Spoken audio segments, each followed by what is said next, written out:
this week on Wild Encounters because one of the cutest animals in the animal kingdom is just right here behind us. It's the koala, and I'm here with Stacy.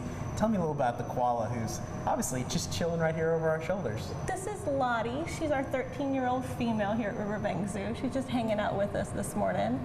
She is one of our excellent moms. She's raised many joeys here at Riverbanks Zoo, and we actually have one still on site. His name is Gulliver, and he's 16 months old. So how long do koalas typically live?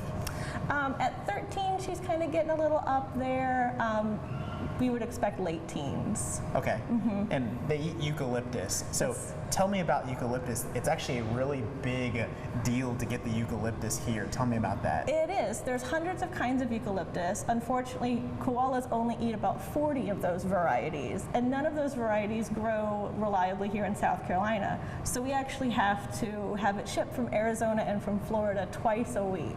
And that's expensive, right? It's very expensive. They have to come in refrigerated trucks. They have to have water and not get burned or dried out or stuck somewhere because of snow or weather. So we're always kind of antsy in the pantsy about the eucalyptus shipment, making sure it gets here on time. Right, and you told me beforehand, how much more does it cost for the koalas than all the other? For 3 koalas, it costs more than to feed all of the rest of our collection.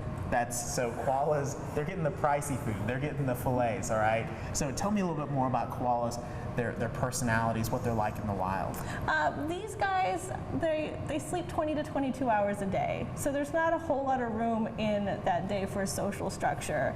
So they kind of keep to themselves.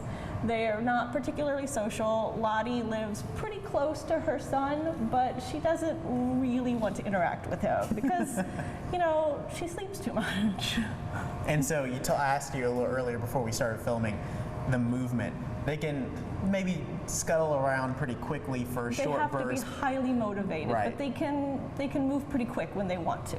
When they don't want to be picked up or caught. When they don't want to be picked up, when they don't want to go to a scale, or in the wild, of course, if they're evading a predator. Right. They can move pretty quick if they want to, but most of the time they don't want to. So a lot of people know they're from Australia, but where specifically? Are they from certain parts, or are they just all over the continent? This is the Queensland koala, so they're from the area of Queensland. All right, so how many different kinds are there? There's 2 different kinds. 2 different kinds, all right. So one of the cutest animals you'll ever see. You come down here to Riverbanks Zoo, you can get pretty close to them, just right over the railing. You can see them up close. They'll probably be sleeping, but they're still cute, even when they're taking a snooze. Thanks for watching Wild Encounters here at Riverbanks Zoo.